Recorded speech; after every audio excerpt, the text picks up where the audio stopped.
Hi, my name is Kimberley Maldonado. I'm Maria Maldonado. And I'm Maria del Carmen Maldonado. And our topic for today is going to be organic versus GMOs. The reason we chose this topic is because people don't know the proper knowledge between organic foods and GMOs. Okay, first of all, we're going to talk about what are GMOs. GMOs are genetically modified organisms where pesticide is being used. GMOs also are food grown with synthetic or chemical fertilizers. There are also the weeds that are controlled with chemical herbicides, and there are insecticides that are used to manage pests and disease.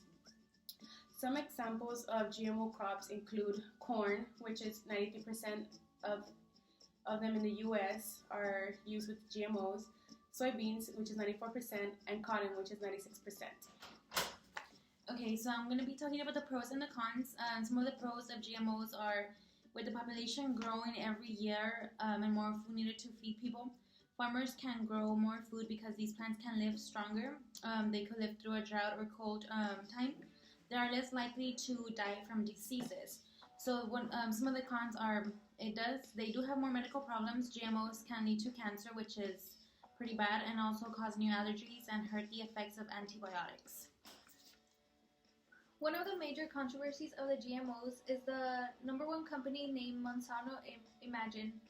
The Monsanto Imagine, it's a genetically modified seed that they sell that can be patented as intellectual, enables GMOs to be sold, controlled, and legally protected by corporations. So the real motive for the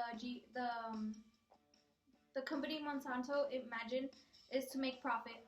They don't care about the people's health and how the people that consume the fresh vegetables and crops, they leave out the important facts about the real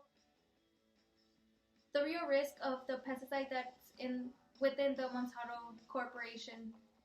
It's important to know how the GMOs can affect people's lives in very negative ways, and it has been banned in 64 countries. The GMOs are not presented in the majority processed foods in the United States. Okay, now we're going to talk about organic. What is organic? Organic products contain fewer pesticides. The food is fresher. Organic farming is beneficial for the environment, and the animals are not given antibiotic, growth hormones, or growth fed. And with organic dairy products, the milk and any other dairy products are rich in nutrients, as well as the other meat products. They're rich in more nutrients. These foods are GMO free, that's why they're organic. And the organic crops, they must be grown in safe soils, separate from conventional products. So they have to be grown in a separate area where no GMO crops are grown as well. The organic livestock must have access to the outdoors, and they have to be given organic fed as well. So they can be fed with that is chemically enhanced.